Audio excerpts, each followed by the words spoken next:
Halo Glips, kembali lagi di Tech Convo, podcast di mana kita membicarakan tentang perkembangan teknologi dan transformasi digital masa kini. Nah, kembali lagi dengan saya Gary yang akan memandu percakapan kita di 1 jam ke depan. Nah, di episode kali ini kita akan membicarakan tentang dunia pekerjaan gitu. Seperti yang kita ketahui bahwa dunia pekerjaan ini kan kayak cenderung dinamis dan fluktuatif gitu ya. Jadi banyak sekali skill-skill atau upgrade personality yang dibutuhkan untuk masuk di dunia pekerjaan dan tentu saja berkaitan dengan bisnis yang sedang berkembang saat ini gitu. Nah, sudah bersama kita nih seorang yang akan membagikan pengalaman dan kisah inspiratifnya agar kita dapat masuk dan terjun langsung ke dunia pekerjaan atau dunia bisnis yang sesungguhnya. Langsung saja kita sambut sama kita tamu kali ini yaitu Bapak Isaac Munandar sebagai CEO Maxi Academy. Halo, enaknya manggilnya Bapak kok atau bro aja. Bro ya, santai. Itu Bro Gary. Oke, kita manggilnya Bro Isaac gitu. Boleh langsung Bro Isaac perkenalkan diri, silakan kepada Glips. Thank you Bro Gary, thank you banget ya. Halo Glips semuanya. Senang sekali hari ini bisa berada di acara hari ini, di podcast ini. Perkenalkan, saya dengan Isaac Munandar. Saya adalah co-founder dan CEO dari Maxi Academy. Kami merupakan sebuah edutech startup yang kami mulai sekitar 1,5 tahun yang lalu, di mana fokus kami adalah membantu universitas di Indonesia untuk bisa bertransformasi di dalam era digital ini, gitu kan? Di mana beberapa program yang kami lakukan, salah satunya adalah kita melakukan yang namanya Digital Career Bootcamp, di mana Digital Career Bootcamp ini merupakan sebuah program bootcamp yang kita lakukan selama 1 semester.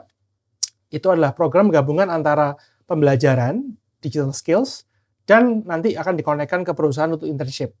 Di mana program ini bisa dikemas dan mendapatkan 20 SKS di university partnernya kita. Nah, kita sekarang sudah bermitra dengan sekitar 170 universitas dari Sabang sampai Merauke, dan kami juga memiliki mitra lebih dari 50 perusahaan, baik itu di Indonesia dan juga di luar negeri. Nah, jadi kami memiliki misi untuk empower para Gen Z hari ini, atau mungkin nanti ke depannya Gen Alpha ya, untuk bisa siap berkompetisi dan bahkan memimpin di era digital ini. Karena kita pernah dengar ya namanya future of work. Future of work adalah jenis-jenis pekerjaan yang bermunculan hari-hari ini yang mungkin sekitar 7-8 tahun yang lalu belum pernah ada, tapi hari ini muncul. Dan ini akan terus bertambah, apalagi dengan perkembangan zaman, perkembangan percepatan teknologi, akan terus makin banyak lagi sampai di tahun 2030, 2045. Kira-kira gitu sih, Bro. Oke. Jadi menarik banget nih ya soal Maxi Academy gitu, terus tadi future of work gitu, gimana berkembangnya dunia pekerjaan di tahun-tahun ke depan gitu. Tapi sebelum kita berbicara jauh nih tentang Maxi Academy ataupun future of work tadi gitu, kita cukup menarik nih mungkin dari personalnya dari Bro Isaac ini. Mungkin bisa sharing sedikit gitu dari background pendidikan atau experience gitu. Oke. Jadi saya ini mungkin sudah nggak terlalu muda kembali ya. Hatinya masih muda, tapi sebenarnya saya pribadi sudah lulus dari kuliah mungkin sekitar sudah 14-15 tahun yang lalu gitu ya. Jadi sudah cukup lama, dan saya mendapatkan kesempatan waktu itu berkuliah di Amerika Serikat, di University of Portland, di kota Portland, Oregon. Kalau teman-teman yang suka basket tahu namanya Portland Trail Blazer tuh. Nah, itu saya dulu tinggal di situ, sekolah di sana selama 4 tahun. Actually jurusannya bukan jurusan IT malahan, jurusannya bisnis. Oh, bisnis. Jadi saya itu jurusannya accounting and finance, di mana adalah saya dari dulu tuh saya punya mimpi mau jadi seorang investment banker sebenarnya. Maunya seseorang di bidang keuangan, di industri keuangan. Nah, namun jadi waktu itu memang saya berjuang karena dulu waktu itu saya punya mimpi, saya nanti lulus kuliah harus bisa bekerja di Wall Street. Wah, keren ya kalau pernah tahu ya. Wolf of Wall Street gitu kan. Wall Street itu kan kalau kita tahu New York City, pusatnya keuangan, pusatnya power gitu ya, kira-kira kan. Di mana semua orang berlomba-lomba untuk kerja di sana. Tapi juga nggak cuma kerja, tapi hidup di sana, karena kalau sudah kerja di bidang keuangan di Amerika Serikat, khususnya di New York, di Wall Street, itu mereka orang-orang yang kerjanya udah puluhan jam per minggu gitu kan. Udah nggak 40 jam lagi. Benar. Nah, jadi saingannya banyak. Jadi waktu itu memang sejak saya kuliah, saya mendevelop diri saya itu untuk bisa jadi orang yang at least berkompetisi di bidang sana gitu kan. Jadi saya sudah menyiapkan diri saya waktu dulu kuliah, bangun namanya resume atau CV itu saya harus bangun dengan baik. Bukan cuma nulis, tapi membangun dengan baiknya artinya saya ikut organisasi, saya kerja part time, tapi kerja part time-nya pun juga disesuaikan dengan bidang yang saya mau tekuni. Lalu saya juga ikut organisasi tadi sudah ya, bekerja part time juga sudah, lalu magang kerja juga gitu ya. Jadi hidup saya dalam tanda kutip kayak push to the limit lah, supaya harapannya nanti waktu lulus kuliah saya bisa berkompetisi nih untuk bekerja di tempat-tempat seperti itu di bidang keuangan. Namun jalan kehidupan rupanya berbeda dengan apa yang kita mau. Kenapa? Karena tahun 2008-2009 kalau teman-teman sudah lahir ya, kalau Cliff waktu itu sudah lahir atau sudah tahu, itu adalah tahun di mana terjadi yang namanya krisis keuangan di Amerika Serikat. Artinya financial meltdown, di mana itu ada sebuah krisis global di Amerika Serikat khususnya, sehingga sektor-sektor keuangan itu bertumbangan semua. Banyak perusahaan-perusahaan besar hancur, bursa sahamnya turun. Artinya apa? Artinya mimpinya kita nih, anak-anak yang dulu mau bekerja di bidang situ, itu secara nggak langsung diberitahu kayak sudah lupakan saja, gitu kan? Harus berganti gitu. Lupakan saja, artinya jangan ngejar lagi untuk kamu bekerja di bidang seperti itu. Kenapa? Karena waktu itu even buat kita sebagai international student, kita bahkan sudah diinformasikan, diberitahu bahwa, hey, nanti kamu lulus kuliah, sudah jangan berharap untuk dapat visa kerja di sana, di Amerika. Karena visa kerja nggak disiapkan untuk orang-orang internasional yang mau bekerja di sektor keuangan. Yang disiapkan untuk sektor IT waktu itu. Tapi karena saya nggak ngerti IT, jadi ya sudah. Saya akhirnya pulang ke Indonesia, mencoba berkarir di Indonesia, dan memang saya lebih tepatnya memulai dunia kerja saya akhirnya tidak pada dunia keuangan, namun pada dunia pendidikan malahan.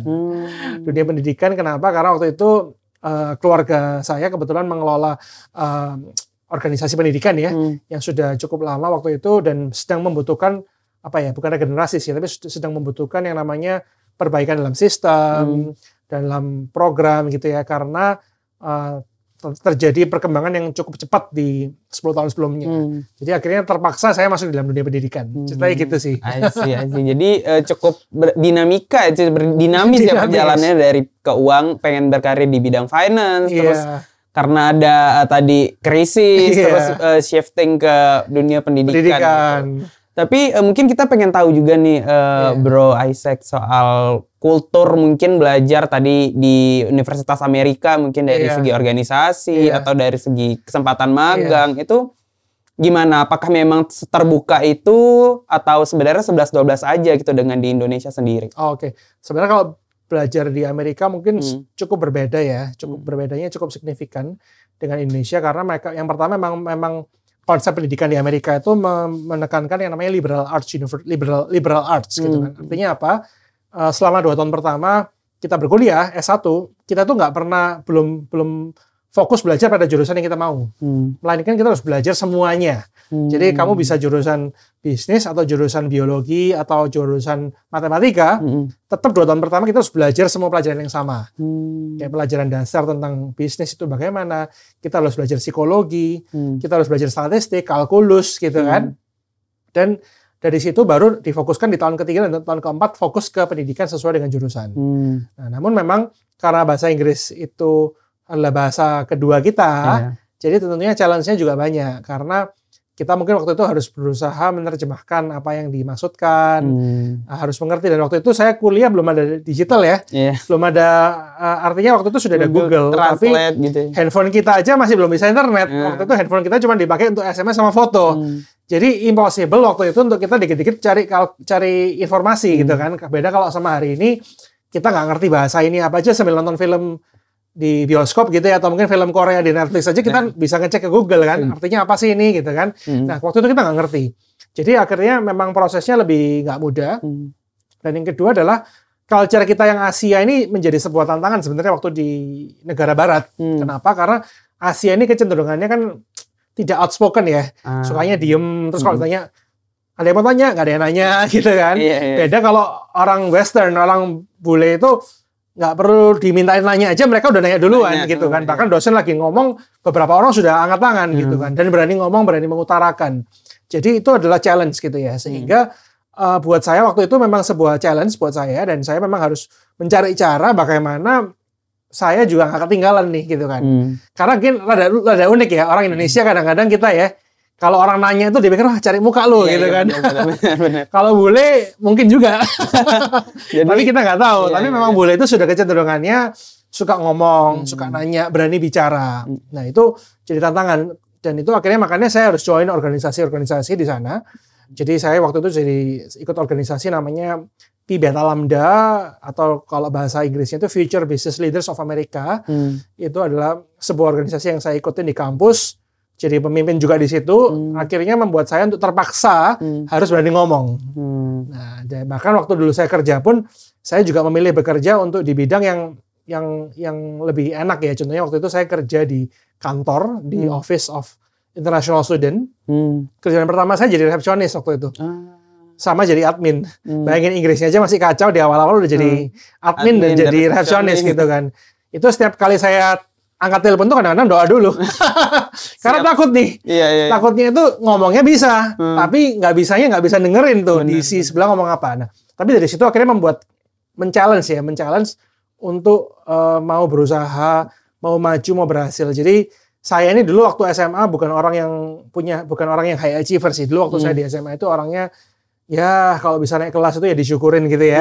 Nah, tapi waktu saya di Amerika saya akhirnya jadi seseorang yang wah, saya harus sukses nih, saya harus mau maju nih karena waktu itu memang sekeliling saya banyak orang-orang seperti itu. Jadi banyak elemen-elemen di luar perkuliahan atau di luar mata kuliahnya sendiri yang akhirnya membuat kita itu bangkit dan mau maju dan mau berhasil. Gitu sih. Jadi lingkungan dan mindset orang sekitarnya ya bentuk kita juga gitu ya, encourage kita untuk juga maju gitu. Benar. Jadi akhirnya itu yang jadi fondasi saya. Terus kenapa memilih berkuliah di bisnis gitu? Di bisnis ya.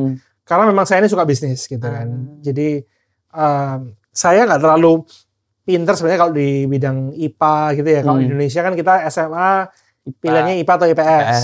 Bahasa satu lagi ya. Tapi kebetulan waktu itu di SMA saya cuma ada IPA atau IPS. Dan tendensinya kan saya asli Surabaya nih ya. Tendensinya orang Surabaya atau mungkin orang Indonesia banyak kan kalau IPA itu seakan-akan kastanya lebih tinggi gitu ya.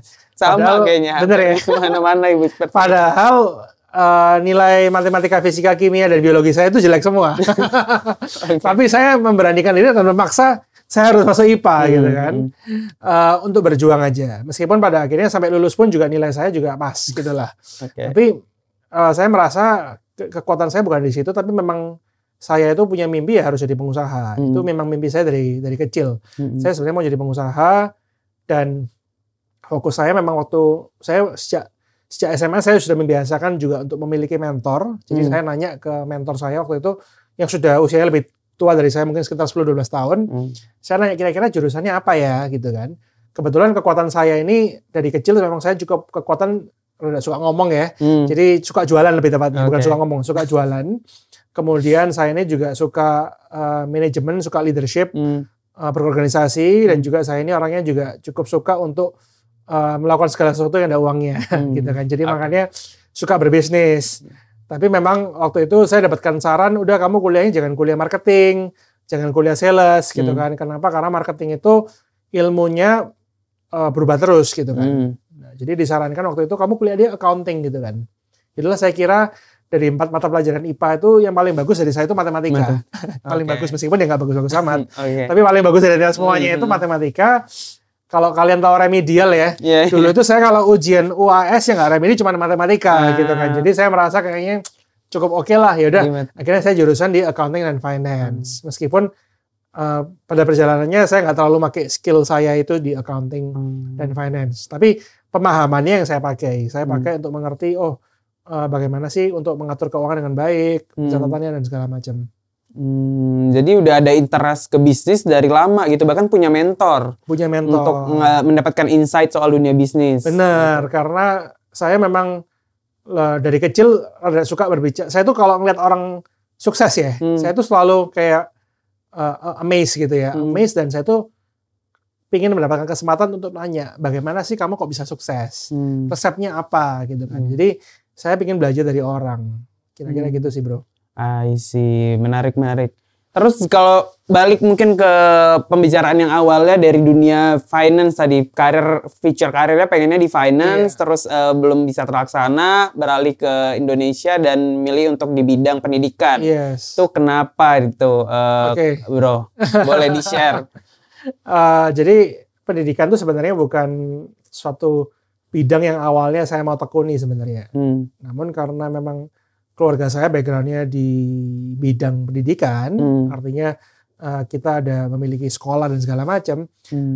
Jadi sedangkan waktu itu adalah yang terjadi adalah saya harus waktu saya pulang ke Indonesia di tahun 2009 itu yang terjadi adalah organisasinya lagi berkembang, namun sistemnya lagi dibangun, dan yang kedua adalah waktu itu ayah saya lagi sakit, gitu kan. Jadi karena lagi sakit dan cukup parah waktu itu, sehingga saya kayak dalam hati kecil ada sebuah pertanyaan gitu kan, kamu ini mau tetap mengejar mimpimu sendiri atau kamu mau minim berkontribusi nih untuk orang tuamu nih? Kan anggapannya kamu udah di sekolahin jauh-jauh ke luar negeri, pulang ke Indonesia, masa kamu nggak bantu? Jadi saya akhirnya di usia 22 tahun itu membuat keputusan yang berat buat saya. Karena secara nggak langsung saya harus menaruh mimpi saya yang saya mau ke apa yang kondisi waktu itu membutuhkan. Ya, tapi artinya kondisi waktu itu membutuhkan pun kita juga nggak tahu ya apakah itu bisa aja itu kemungkinan besar yang saya percaya itu bisa juga itu jalannya Tuhan juga dalam kehidupan saya gitu kan. Artinya ya sudah, saya masuk ke situ belajar dari awal. Saya pun juga mostly memang belajar di dalam organisasinya, dalam organisasi kepemimpinannya. Tapi saya juga masuk sebagai tenaga pengajar juga. Jadi saya juga jadi guru waktu itu. Saya nggak pernah ngajar SMA, murid-murid SMA selama 3 tahunan. Dengan judul mata pelajaran waktu itu wirausaha, entrepreneurship dan juga personal development. So basically ya saya pakai knowledge saya karena salah satu hal juga mungkin tambahan lagi, waktu di Amerika itu saya pernah bekerja juga sebagai advisor, student advisor. Jadi saya ini membantu mahasiswa-mahasiswa Indonesia waktu itu yang mau masuk kuliah di Amerika, atau nggak cuma Indonesia sih, tapi juga international student, yang mau kuliah itu gimana sih caranya, ambil kelas apa, supaya bagaimana memilih jurusan. Nah waktu itu saya kerjanya seperti itu, bantuin memberikan advice buat anak-anak, dan ternyata saya lihat, oh ya ampun ternyata banyak anak-anak ya yang lulus SMA nggak tahu mau ngapain nih. Jadi waktu itu saya pakai pengalaman saya itu untuk mengajar anak-anak SMA untuk at least memberikan guidance buat mereka. Dan yang kedua saya juga dulu waktu itu membantu banyak anak-anak mendapatkan beasiswa. Meskipun saya nggak pernah dapat beasiswanya. Tapi saya at least bisa bantu gitu kan. Caranya gimana. Jadi saya mikir akhirnya bantu anak-anak SMA untuk ini loh caranya kalau kamu dapat beasiswa. Ya saya nggak dapat karena nilai saya nggak bagus-bagus amat gitu ya. Tapi at least I know how to do it lah ya. Seperti itu sih. Jadi akhirnya saya pernah ngajar SMA, guru SMA. Jadi saya di bidang pendidikan itu awalnya sekitar 7 tahunan ya. 6-7 tahunan. Lalu memang saya mencoba ventures berikutnya. Artinya karena jiwa saya ini di bidang pendidikan itu ada, cuman memang waktu itu saya belum terlalu fokus pada teknologi ya. Artinya waktu itu saya ngelihat pendidikan ini kan ada semi sosialnya nih ya. Jadi secara bisnis itu kok kayaknya saya waktu itu ngelihat nggak bisa terlalu berkembang gitu kan. Jadi akhirnya saya actually doing other things juga waktu itu. Ada bisnis F&B gitu kan. Kemudian masuk di properti. Properti itu ada membangun rumah dan segala macam. Kemudian juga ada property management juga. Yang sampai hari ini juga masih jalan sih. Kita ngelola beberapa properti yang kita kelola. Jadi tapi faktornya lebih ke arah manajemennya. Jadi gitu sih. Kemudian sampai di tahun 2022 ya, kita ngelihat bahwa wah sektor teknologi Indonesia ini kan lagi hot ya, hot. Ya. Dan waktu itu belum ada yang namanya tech winter sih. Cuman di tahun 2022 ya, waktu masa COVID kan teknologi lagi wah luar biasa ya, semuanya jadi perusahaan besar semua waktu itu, ada valuasi dan segala macam, dunia startup. And I think waktu itu saya come into a realization di mana oke, saya di usia sekian nih, I think I still have the opportunity to jump into this boat gitu kan. Dan yang kedua adalah saya merasa bahwa feeling saya di Indonesia ini, I think we are entering the second wave of technology. Di mana mungkin wave pertama itu terjadi di tahun 2012 sampai tahun 2020 sekian lah ya, waktu COVID itu I think that's the first wave. Makanya dulu yang kita nggak pernah pakai aplikasi, sekarang pakai aplikasi untuk beli makanan dan segala macam. Nah, tapi saya merasa bahwa di tahun 2022 itu kita memasuki fase berikutnya. Karena kan namanya kalau kita di dalam bisnis pernah tahu namanya product life cycle. Product life cycle itu naik, pas lalu turun. Tinggal turun ini, waktu turun kita mau terus turun atau mau naik lagi. Nah, tapi dalam dunia ini pasti seperti itu. Untuk orang bisa mau naik ke atas itu pasti ada turunnya dulu. Apapun itu, nggak mungkin kita tuh bisa naik genjot terus sampai paling atas. Pasti naik, terus turun dulu, terus naik lagi. In whatever circumstances. Apakah itu di dunia keuangan, dunia saham, dunia kripto, dunia pekerjaan, organisasi yang berkembang pun juga sama. Pasti kalau mau naik itu pasti ada turunnya, nggak mungkin naik terus. Jadi contohnya bahkan mungkin Indosiber pun dari Iglo sendiri pun hari ini sudah sebesar ini pasti pernah naik turun. Cuman memang naik turun tuh waktu turunnya nggak dalam, turunnya di tengah-tengah atau turun sebagian terus bisa naik lagi. Nah, saya merasa waktu itu tech scene di Indonesia itu sedang turun, lagi top tapi akan turun. Turunnya untuk memasuki wave kedua. Dan akhirnya saya masuk di posisi itu. Saya masuk dan melihat kenapa kok masuk edutech gitu ya? Pasti pertanyaan seperti itu gitu kan. Karena saya waktu itu melihat bahwa semua industri itu udah banyak yang kedisrupsi. Transportasi kedisrupsi, makanan kedisrupsi, e-commerce dunia shopping kedisrupsi, media kedisrupsi. Namun waktu itu saya melihat ternyata education ini belum terlalu kedisrupt nih. Karena waktu itu pemain-pemain besar di edutech itu space-nya kebanyakan masih model seperti bimbingan belajar. Tapi education-nya sendiri belum kedisrupt. Saya pribadi grew up di dunia kependidikan. Dan saya memang menyadari itu dan saya akhirnya melihat, wah, dunia ini kan semuanya kedisrupsi. Sooner or later. Nah, saya ngelihat pendidikan waktu itu belum. Jadi, yaudah deh saya masuk ke pendidikan kembali. Assembling team waktu itu ada partner saya, hari ini co-founder dan CTO-nya kita, Andi Toro, yang teman lama juga dulu satu SMA. Kita get lagi, yuk kita do something for this. Makanya di tahun 2022 akhir kita launch perusahaan ini yang namanya Maxi Academy. Kira-kira gitu sih bro ceritanya. Oke, panjang tapi menarik sih untuk dibahas ya. Memang kalau misalnya kita bicara tentang edutech, ya mostly yang kita tahu adalah tentang bimbingan belajar gitu. Dan kalau misalnya edutech sendiri mulai masuk Indo itu kira-kira kapan tuh bro? Sebenarnya education tuh landscape-nya besar sekali ya. Karena di education sendiri itu ada bagian K12 atau bagian higher education, ada juga pendidikan non formal. Jadi cukup besar. Kalau menurut saya sih mostly pemain tech education tech di Indonesia ini munculnya di tahun-tahun 2014, 2015 gitu kan. Itu bermunculan semua di tahun-tahun itu. Dan hari ini kita juga lihat beberapa raja-raja juga kan sudah besar-besar. Nah, tapi menurut saya peluangnya masih besar karena education itu masih besar sekali. Nah, kenapa kok saya bisa melihat? Karena waktu kita memulai bisnis itu kan simpelnya gini tuh. Waktu kita mulai startup, waktu kita mulai this company, kita ngeliat problemnya itu apa sih? I think that's the main thing yang kita lihat. Nah, apakah problem ini besar nggak? Lalu ada solusinya nggak? Nah, kita melihat ternyata problemnya ada cukup besar. Dan kita mulai berharap Maxi Academy bisa menjadi solusi. Jadi memang salah satu feature yang kami lakukan, memang kita services yang kami lakukan adalah kita melakukan namanya Digital Career Bootcamp itu. Kenapa? Karena berkaca pada co-founder saya, namanya Andi Toro ini dulu merupakan seorang dosen juga. Jadi Andi Toro ini dulu dosen, pernah jadi staf ahli rektorat juga. Lalu kemudian dia keluar dan buka perusahaan software house waktu itu. Nah ternyata, dan selama 4 tahun, 5 tahun terakhir, dia itu setiap semester pasti kedapatan 20-30 anak magang. Dari top university di Surabaya untuk magang. Dan dari situ sebenarnya kita melihat bahwa ternyata oh ya ampun ternyata yang terjadi adalah dunia digital atau dunia tech ini kan berubahnya begitu cepat ya. Contohnya coding aja berubah sekali. Nah, namun perubahan-perubahan yang zaman yang terjadi penggunaan aplikasi yang begitu cepat pergantiannya ini ternyata belum tertranslatekan ke dalam kurikulum kita di university. Kenapa ya? Mungkin karena memang ada akreditasi, ada peraturan-peraturan pemerintah di mana kurikulum itu baru bisa ganti sekali setiap berapa tahun sekali gitu ya. Jadi artinya itu adalah sebuah problem yang kita lihat karena problemnya akhirnya banyak anak lulusan S1 di Indonesia, saya nggak bilang semuanya, tapi banyak itu waktu mereka mau bekerja mereka dirasa oleh dunia perusahaan kurang siap kerja.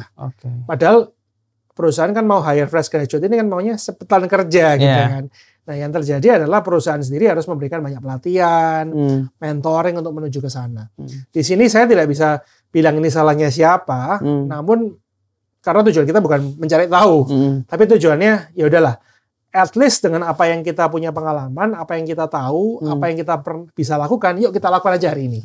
So that's why kita hari ini memulai Maxi Academy dengan beberapa feature sebenarnya. Yang pertama, service kita adalah melakukan digital bootcamp itu, di mana fokus kita adalah melatih mahasiswa-mahasiswa Indonesia semester 5 sampai 8. Itu untuk beberapa topik ya, misalnya back end development, front end development, UI UX, lalu di digital marketing, content creator, data science, product management, kemudian cyber security.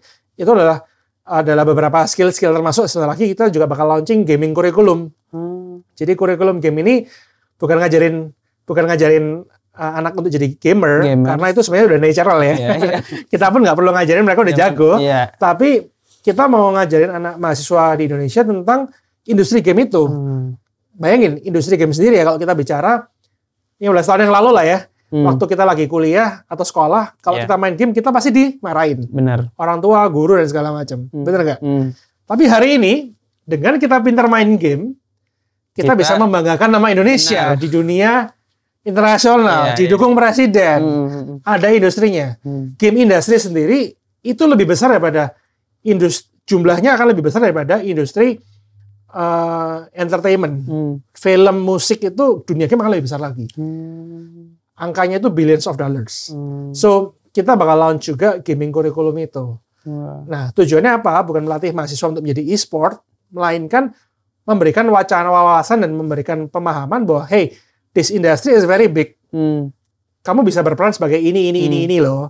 Bisa jadi animatornya, tapi bisa juga jadi e-sport IO-nya misalnya, dan yang lain-lainnya. So, that's what we are doing. So, materi kita mungkin bisa berubah terus, tahun depan bisa berubah. Tapi kita berusaha untuk perubahan yang ada itu kita capture, kita co-create dengan industri, dan kita memasukkannya ke dalam kurikulum university. Jadi kita akhirnya menjadi mitranya university nih, untuk hal-hal yang kekinian-kekinian seperti itu. Itu yang pertama. Yang kedua adalah kita juga punya upskilling LMS yang kita berikan kepada university, dengan skema white label. Jadi white label itu setiap university bisa punya upskillingnya sendiri, di mana itu sebenarnya platform end-to-end from education to employment lebih tepatnya. Jadi sebuah platform yang kita lagi launching tahun ini untuk university bisa pakai, harganya sangat-sangat murah sekali, affordable sekali. Nanti setiap university yang bekerja sama, nanti setiap studentnya mereka bisa belajar upskilling di situ. Lalu ada CV buildernya, bisa ada job portalnya segala. Jadi bagaimana kita bisa mensupport lah university di Indonesia untuk mereka bisa digitalisasi ya. Kira-kira gitu sih bro. Wah, jadi banyak juga sebenarnya yang dikerjakan oleh Maxi Academy ini ya, dan bekerja sama juga dengan universitas. Gitu. Yes. Terlepas dari, mungkin tadi kita berbicara tentang permasalahan nih bro, terlepas dari aspek kurikulum maupun regulasi yang buat let's say kita sulit gitu untuk mengikut catch up dengan perkembangan teknologi. Kalau dari segi fresh graduate-nya sendiri gitu, mungkin dari soft skill mereka atau dari skill kepemimpinan itu gimana itu kalau misalnya kita lihat? Iya. Kebetulan kami sering diundang sama beberapa pimpinan university untuk melakukan curriculum development. Jadi kita ini bicara dengan dua pihak. Kita bicara dengan pimpinan dari bidang university, kita juga bicara dengan pimpinan industri. Nah, basically memang hari ini ada sebuah challenge untuk generasi kita, yaitu Gen Z ya, atau Gen Alpha nantinya adalah kurangnya pada soft skill. Karena mungkin teman-teman semua ini banyak yang jadi digital native ya. Jadi digital native ini semuanya sudah serba digital, di mana everything is instant. Namun di dalam dunia ini nggak ada instan, kecuali mie. Iya, itu pun juga harus direbus dulu. Harus direbus dulu gitu kan. Saya nggak mau nyalakan instan itu bagaimana, namun saya bicara pada teman-teman kalau kalian para mahasiswa hari ini, oke, saya mau kasih kabar baik nih. Kabar baiknya hari ini adalah buat semua mahasiswa di Indonesia, terlepas kalian ini dari universitas mana, terlepas dari status ekonomi kalian, terlepas dari background keluarga kalian, jadi artinya bisa di atas, menengah, atau di bawah, or whatever itu, atau mungkin keluarganya baik atau tidak baik, utuh atau tidak utuh, saya mau kasih kabar baik buat kalian. Kabar baiknya adalah kalian semua itu memiliki kesempatan yang sama hari ini untuk berhasil. Kok bisa? Yeah. Karena yang pertama, kita kemarin terjadi yang namanya COVID, itu terjadi yang namanya riset. Yeah. Banyak orang yang sudah pernah bekerja, membangun usaha dan segala macam, akhirnya harus riset dari nol lagi. Yeah. Benar ya? Benar. Artinya memiliki kesempatan yang sama. Yang kedua adalah, dengan dunia digital, kita hari ini bisa melakukan segalanya yang bisa dilakukan oleh orang-orang lain di negara-negara maju. Dan ini adalah kesempatan yang saya harapkan para Glips nggak miss out the opportunity gitu kan. Karena peluangnya banyak. Benar. Contohnya nih, kita membantu edukasi ya. Salah satu murid kami dari Jawa Tengah di desa nih. Kita ngajarin mereka animasi. Hari ini bisa make money, setiap bulan bisa mungkin $500 US gitu kan, dari jualan animasi. Ini adalah sebuah hal yang keren ya. Nah, tapi saya mau ngomong gini, kenapa kok mereka bisa melakukan itu? Dan apa yang membuat orang tidak bisa melakukan itu? Nah, ternyata yang problem besarnya hari ini bukan skill ternyata. Bukan hard skill-nya, karena hard skill-nya bisa dipelajarin. Tapi yang menghalangin orang-orang untuk bisa maju, atau bisa berhasil, atau bisa berkompetisi di dalam skill global ini ternyata adalah soft skill-nya yang kurang. Soft skill-nya itu apa? Ada juga. Yang pertama mungkin mindset. Nggak punya growth mindset. Mindset-nya mentalitasnya masih jelek gitu kan. Atau yang kedua, nggak memiliki kemampuan komunikasi yang baik. Padahal hari ini kalau saya perhatikan orang jadi juara dalam kehidupan itu karena komunikasinya. Ya kan? Yang ketiga nggak bisa teamwork. Maunya sendiri semua. Yang keempat adalah leadership-nya kurang. Padahal hari ini leadership itu adalah sebuah topik yang harus kita hidupin semua. Kita harus menjadi seorang pemimpin yang bisa, yang pertama memimpin diri kita sendiri ya. Artinya kita harus transformational leader ya. Kita harus menjadi pemimpin yang bertransformasi, baru bisa memimpin orang lain. Nah, itu adalah soft skill yang kurang. Nah, makanya itu another thing yang kita lakukan di Maxi Academy buat semua murid-murid kita adalah bagaimana kita bisa mendevelop atau men-sharekan soft skill itu kepada mereka. Meskipun ini service yang kita lakukan yang nggak berbayar sih. Tapi service ini kita lakukan, memang kita berikan mereka, contohnya murid-muridnya Maxi Academy ini, mereka setiap minggu ada program yang namanya Maxi Talks. Kita undang pembicara-pembicara top untuk datang. Kita ada podcast. Kita juga ada coaching. Kita juga ada one-on-one coaching. Saya pun juga turun. Untuk spend like 4 jam, 5 jam per minggu untuk memberikan one-on-one coaching buat murid-muridnya kita. Jadi tujuannya coachingnya sih sebenarnya simply meng-unlock mereka bahwa hey, you can do something, you can be someone hari ini. Dan oleh karena itu butuh soft skill yang banyak. Iya, benar-benar. Gitu sih. Iya, setuju sih dengan digital native tadi, kayak ada anggapan bahwa semua itu serba instan gitu. Tapi somehow itu juga membuat, nggak tahu, trennya sekarang adalah kayak nggak mau yang ribet-ribet, yang gini-gini aja gitu. Kayak ya udah, orang mau achieve apa ya terserah gitu. Gue gini-gini aja juga is fine kok gitu. Sebenarnya yang mental-mental, yang growth mindset tadi yang menurut kita juga mulai redup gitu. Redup ya. Iya. Benar. Dan adanya Maxi tadi sebenarnya ya banyak sarana yang dikeluarkan, banyak program yang diberikan, tergantung kita lagi untuk menggunakan itu atau memanfaatkan itu ya, bro ya. Jadi memang mungkin saya tambahin sedikit ya. Ada sebuah quote ya mengatakan yang the only thing in the world that is constant is change. Jadi adalah satu hal dalam dunia ini yang konstan pasti terjadi adalah perubahan. The thing is, hari ini kita bisa bilang, no, saya mau hidupnya, udahlah nggak usah mimpi gede-gede lah. Saya hidup gini-gini aja lah. Saya dengan skill yang ada ini, saya udah cukup kok. Oke, saya udah bisa hidup. At least saya sebulan sekali mau traveling bisa. Saya 2 minggu sekali atau sebulan sekali mau healing juga bisa, gitu kan. Saya bikin WFH, WFA, WFC, gitu kan. Nah, that's true. Tapi masalahnya adalah kalau kita nggak equip diri kita, ada sebuah masalah besar, yaitu namanya perubahan. Karena perubahan sooner or later akan terjadi. Nah, kita anak muda, kalau kita nggak improve diri kita, kalau kita nggak memiliki soft skill yang kita develop dengan baik, meskipun kita nggak usah punya mimpi besar aja, itu tetap akan jadi masalah. Karena change-nya akan terjadi, perubahan akan terjadi. Dan jika itu terjadi, dan kita nggak siap. Nah, imagine kalian hari ini masih umur 20 tahun. Mungkin masih YOLO ya, you only live once. Masih nggak terlalu ada yang namanya tanggungan ya. Dan kalian hidupnya nyantai-nyantai aja. Benar. Tapi one day one time kalian akan memiliki tanggungan. Apakah itu menikah? Apakah itu cicilan rumah? Atau mungkin enggak, saya nggak mau punya rumah karena saya mau nyewa aja. Yeah. Bisa juga, nggak ada masalah. Tapi juga ada tantangan punya anak keturunan misalnya. Meskipun saya bilang enggak, saya nggak mau punya anak. Ya udah, saya nggak mau bahas itu ya. Tapi one day one time kita kan pasti punya tanggungan itu. Benar. Nah, jika tanggungan itu terjadi dan change itu happen, then what can we do? Nah, makanya itu we have to keep equipping ourselves. We have to keep improving ourselves. Karena I think that's the most important thing for us untuk survive on this world. Yeah. Setelah survive ya thriving gitu. Yeah. Harapan saya buat murid-muridnya Maxi dan juga Blips ya adalah jadi orang-orang yang thriving, nggak cuma surviving.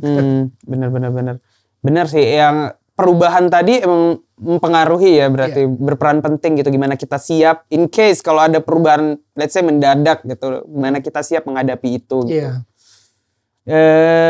Menarik pembicaraannya, dan mungkin kita lebih ngebahas ke internal Bro Isaac nih, mungkin dalam memimpin Maxi sebagai CEO gitu dari suatu perusahaan gitu. Gimana sih sebenarnya challenge dalam membangun bisnis gitu? Apa yang harus dihadapi gitu? Bagaimana apa yang harus ditahan, apa yang harus disampaikan gitu ketika kita proses membangun bisnis? Dalam kita membangun bisnis ya, jadi saya bicara sebagai entrepreneur dan I want to share this to you guys kalau menjadi seorang entrepreneur gitu ya. Artinya yang pertama kita dalam menjadi seorang entrepreneur yang paling penting kita harus jaga itu yang pertama adalah integritas. Integritas kita itu paling penting karena kita itu hidup karena omongan kita. Kita hidup karena janji kita gitu ya. Jadi dalam menjadi seorang entrepreneur yang pertama kita harus menjaga integritas kita. Integritas kita itu bahasanya juga mungkin kayak gini. Bahasa integritas itu artinya adalah doing the right things when no one sees. Adalah melakukan apa yang benar meskipun nggak ada yang lihat. Nah, itu paling penting nih. Dalam hal ini kita tahu, kita ini kan hidup di Indonesia, percaya dengan yang namanya Tuhan ya, Tuhan yang Maha Esa gitu ya.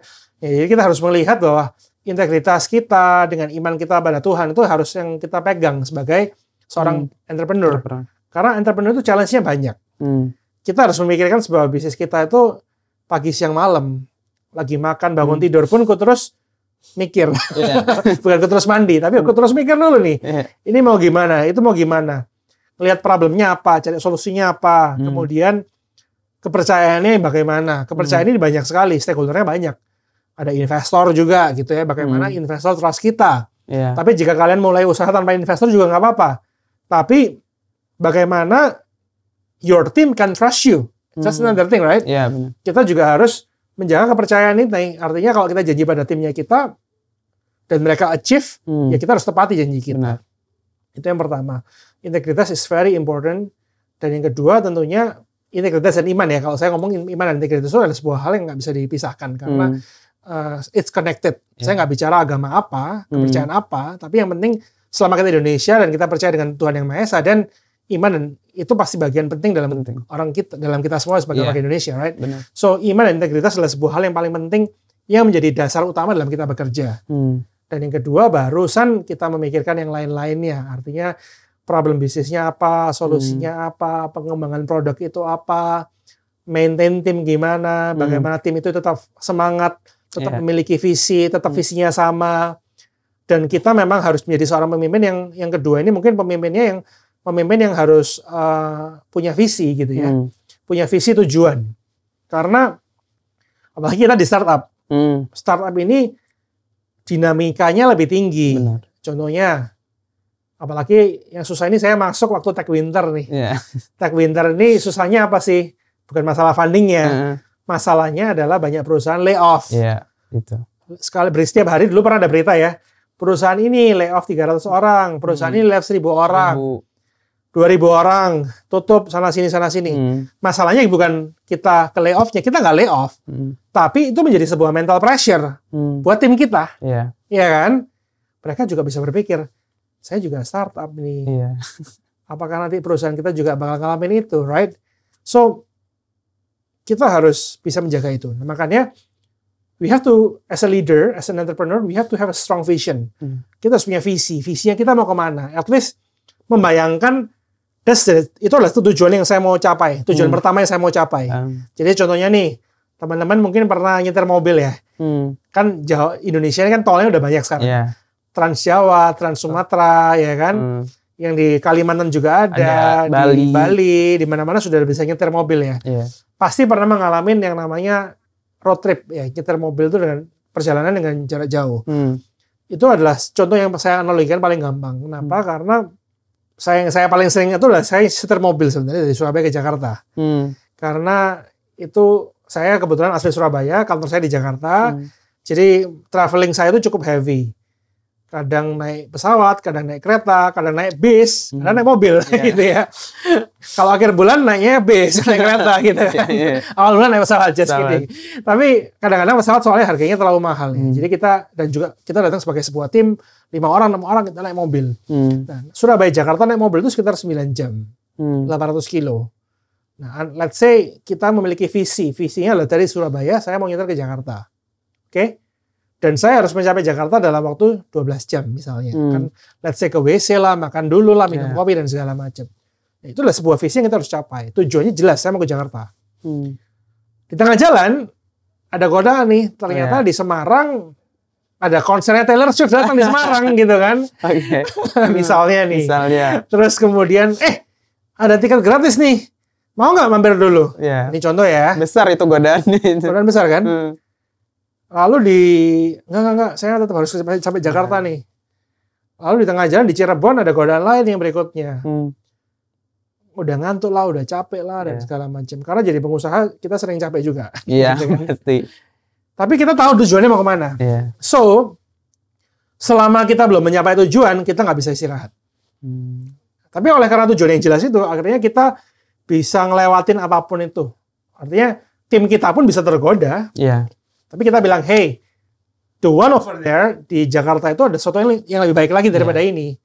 Let's keep focusing on that. Nah, jadi kita sebagai pemimpin harus punya yang kedua itu visi yang jelas, mau kemana. Karena godaannya banyak, tantangannya banyak, tapi kalau kita nggak punya visi, dan kita akan ketinggalan. Dan itu yang kedua. Dan yang ketiga, buat saya paling percaya dalam membangun people, building people. Dan saya tuh paling percaya dengan quote ini ya, kalau nggak salah yang ngomong namanya Ralph Waldo Emerson. Saya lupa kalau nggak salah dia ya, tapi dia ngomong bahwa a great leader, seorang pemimpin itu adalah seorang pemimpin yang berhasil adalah seorang pemimpin yang memimpin banyak pemimpin gitu kan. Jadi saya lupa, bukan Ralph Waldo Emerson, it's gonna be orang lain, tapi seorang pemimpin yang baik, yang besar itu adalah orang yang bisa memimpin banyak pemimpin. Artinya kita punya PR sebelum saya membangun customer, sebelum customer saya pintar atau hebat, saya harus membangun tim saya dulu. Jadi apalagi hari ini tim saya kebanyakan anak muda. Jadi 70% of our team below 25 years old gitu kan. 70% tim kita Gen Z ya. Gen Z semua. Kenapa? Karena murid kita Gen Z kan. Customer kita adalah Gen Z dan Gen Alpha. Jadi kalau kita terlalu tua nanti akhirnya nggak relevan. Akhirnya muda-muda semua. So kita dalam membangun orang, membangun tim ya banyak journey-nya. Saya pun juga bukan seorang pemimpin yang berhasil, yang hebat sekali, yang enggak, masih belum. Tapi at least saya punya visi juga dalam kehidupan mereka bahwa hey, kamu masuk ke dalam perusahaan ini sebagai seorang staff, tapi saya berharap 5 tahun lagi, 10 tahun lagi kamu harus jadi pemimpin, kamu harus jadi, or even 2 tahun lagi, 3 tahun lagi kamu harus jadi manajer, kamu harus jadi orang yang lebih hebat. Even if you are greater than me, you are better than me, I will be happy gitu kan. Jadi kita harus punya invest pada orang, building people. Bahkan ya kita juga mengalokasikan dana juga dalam bisnis kita untuk bisa develop people dalam berupa training, travel gitu kan. Karena anak muda paling suka travel gitu ya. Nah, jadi kita punya program-program ini yang memang sudah ada yang kita lakukan, ada yang belum juga. Tujuannya memang seperti itu. Terus kita memberikan kesempatan buat mereka untuk salah. Tapi jangan banyak-banyak salahnya, jangan seringan gitu ya. Dan jangan, kalau bisa salahnya jangan ada bukan duit. Dan juga ya seperti itulah. Artinya part of it is developing people, ngajarin anak-anak ya, ngajarin juga. Kita harus ngajarin tim kita bagaimana berkomunikasi dengan pimpinan university, pimpinan perusahaan. Kita ngajarin. Tapi ya harapannya ya karena Indonesia, maksudnya perusahaan yang berhasil itu adalah perusahaan yang memang memiliki people yang luar biasa. Sama halnya seperti Indocyber nih di sini. Dan untuk menjadi entrepreneur ya Glips di highlight, di take a notes tadi banyak sekali prosesnya dari Bro Isaac gitu. Jadi mungkin kalau sekarang orang Gen Z cenderung kayak ayo bangun startup gitu tanpa plan mungkin yang matang, tanpa tadi skill yang matang gitu. Pokoknya bangun aja dulu startup gitu kan. Tapi di balik itu tuh ada proses panjang gitu, ada jatuh bangun, ada obstacle, dan ada vision tadi yang harus dipertahankan sampai akhir. Gitu. Terus kalau untuk bisnis nih, Bro Isaac, tantangan bisnis di masa kini itu sebenarnya apa sih? Apalagi kan kita kan banyak ngelihat bahwa banyak bisnis tuh sudah mulai mengintegrasikan dirinya ke teknologi. Gitu. Apapun sekarang dilibatkan dengan AI, dengan teknologi gitu. Apakah ini menjadi gimana nih menurut Bro Isaac? Oke. Saya melihat salah satu value dalam perusahaan kami itu adalah relevan dan agile. Jadi relevan dan agile itu adalah dua value penting dalam perusahaan, dan kita memang setiap bulan mengajarkan ini buat timnya kita, ngingetin lagi. Jadi relevan dan agile itu adalah dua hal yang penting. Karena tadi saya sudah sampaikan ya, the only thing that is constant in this world is change. Change bisa terjadi karena teknologi, bisa terjadi karena generative AI, bisa terjadi karena ini dan itu. Pasti terjadi. Tapi kalau kita punya mentalitas yang benar, kita punya value, tadi saya ngomong relevan, kita punya value agile, maka kita siap berdansa dengan perubahan itu. So, saya nggak bisa bilang yang mana harus ngapain, karena nggak ada jawabannya itu. Jawabannya nanti waktu kita punya masalahnya, tantangannya baru kita ngeliat, oh kayaknya mesti gini deh. Nah, tapi saya percaya, selama kita punya visi yang jelas dan kita punya tim yang dibentuk, yang diinvest, maka ini jadi sebuah sinergi yang baik, agar apapun masalahnya, kita itu bisa melewatinya dan bahkan thriving. Jadi saya nggak melihat masalah sebagai masalah sih. Jadi saya mungkin sejak 15 tahun terakhir, one thing yang saya biasakan dalam hidup ini, saya nggak menjadikan masalah sebagai masalah, tapi masalahnya sebagai tantangan. Jadi it's actually the same word, same meaning, different word, tapi juga punya different konotasinya juga berubah. Ya. Jadi tantangan dan masalah, saya selalu nggak bilang what's your problem, tapi saya selalu ngomong what's the challenge, what's your challenge gitu kan. Karena tantangan itu bisa kita selesaikan. Dan lebih tepatnya kayak kita ngelihat sebuah tantangan tuh, it's not a big thing lah, itu hal yang bisa kita lewatin.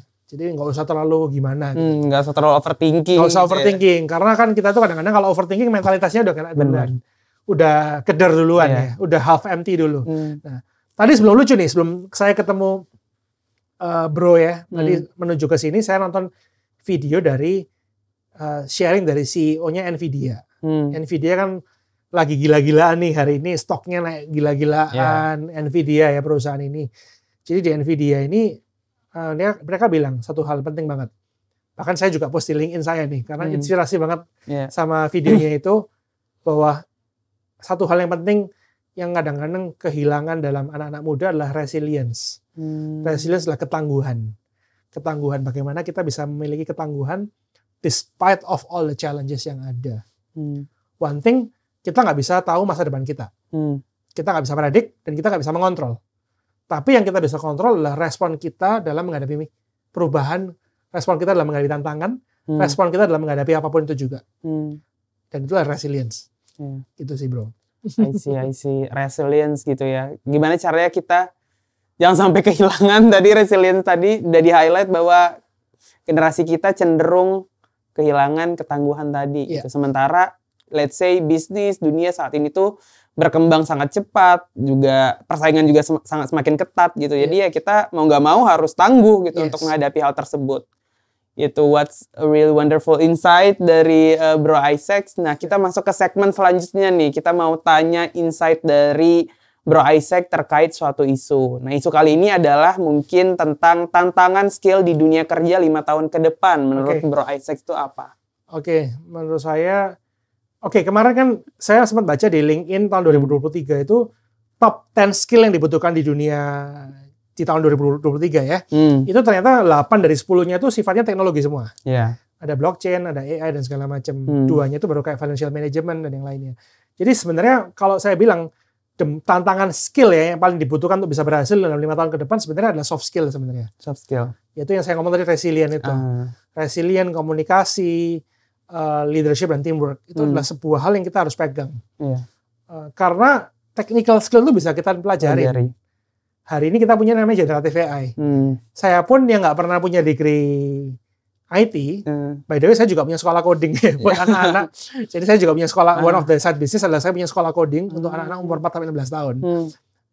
itu di luar Maxi Academy. Hmm. Namun coding pun juga kena dampaknya. Hmm. Karena saya pun yang nggak bisa coding, saya bisa ke AI. Iya. Minta dibuatin codingnya kan, untuk buatin Flappy Bird gitu kan, contohnya kan. Itu udah bisa gitu. Jadi tapi yang membuat kita berubah ya resilience-nya itu. Resilience, kemudian komunikasi, leadership, dan teamwork. Itu kayaknya 4 komponen soft skill ini yang harus dibutuhkan.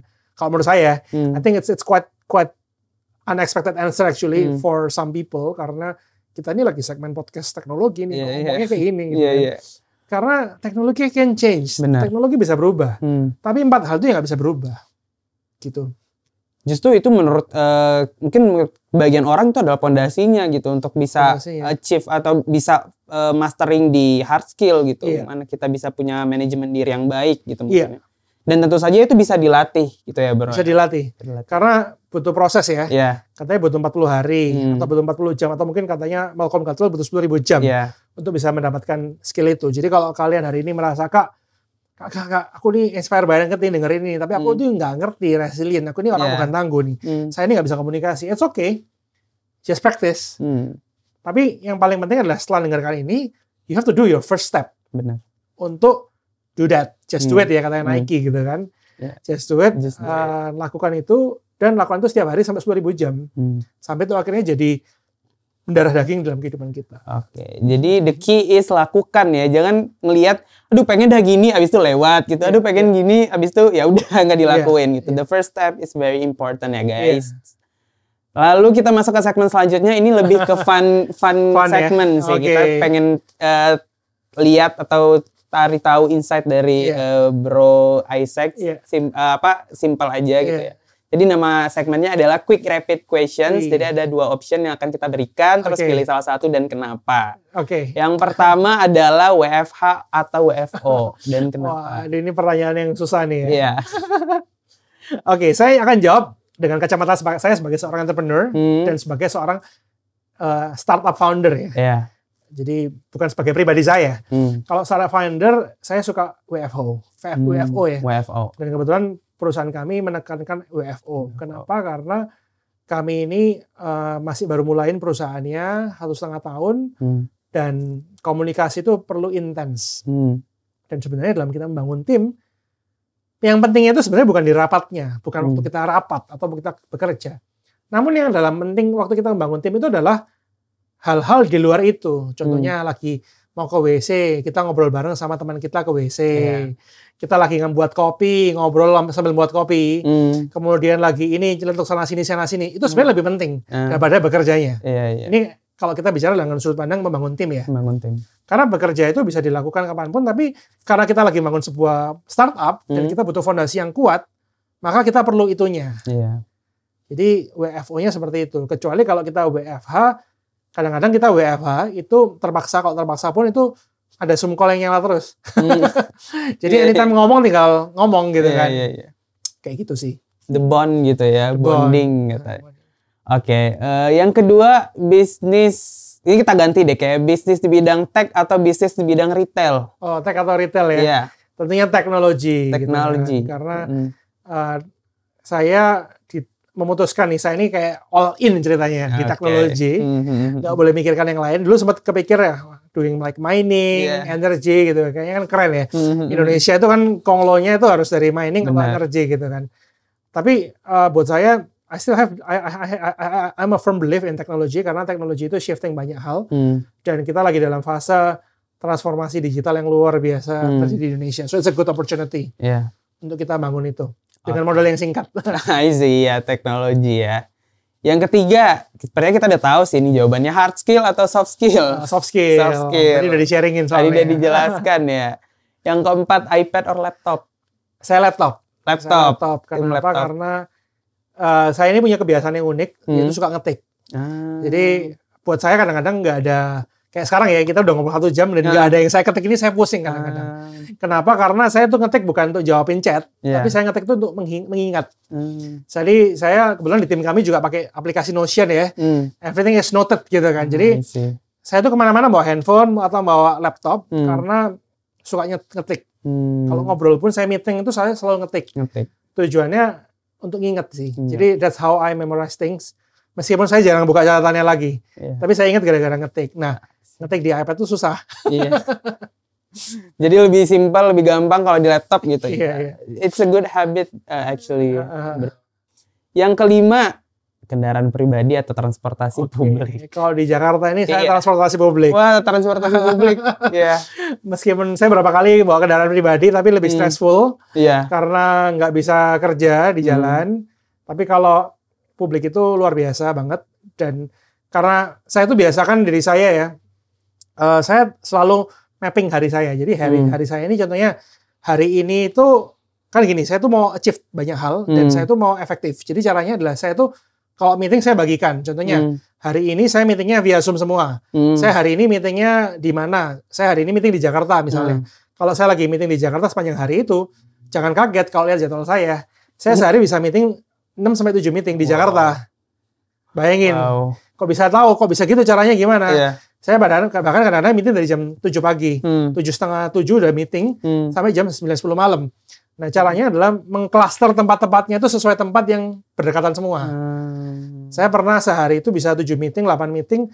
Itu bahkan dari arah Pondok Labu sana ya, sampai ke Jakarta Pusat dan Jakarta Barat. Gitu ya. Jadi kok bisa ya? Karena diatur dan pakai transportasi publik yang bisa on time. I see. Jadi saya senang banget di Jakarta naik MRT.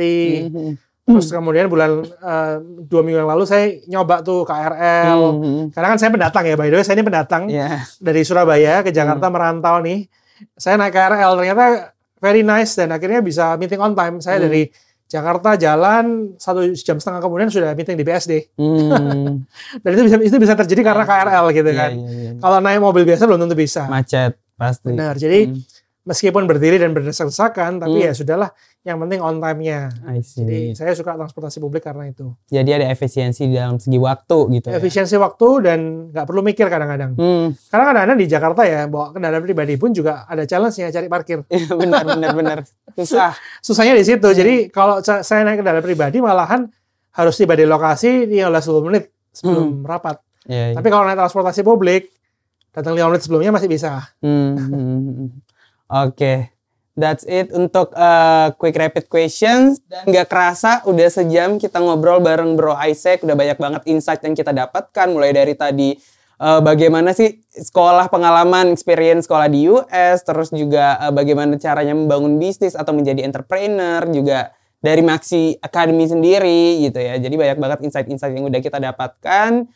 Terima kasih Bro Isaac atas waktunya dan insight-nya. Mungkin ada quick short notes untuk glips kita di luar sana. Dua kata. Satu dua kata ya. I think you guys have the same opportunity hari ini dan saya mau kalian untuk keep improving yourself gitu kan. Jadi terus belajar.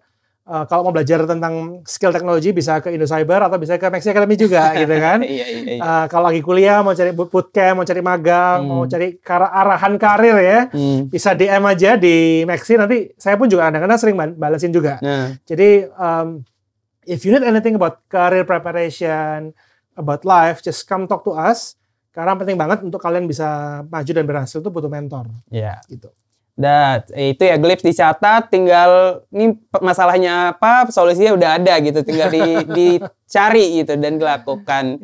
Terima kasih sekali lagi Bro Isaac. That's all for today, and don't forget to catch up to our website and social media account di www.indocyber.co.id dan our Instagram di @indocyber.id.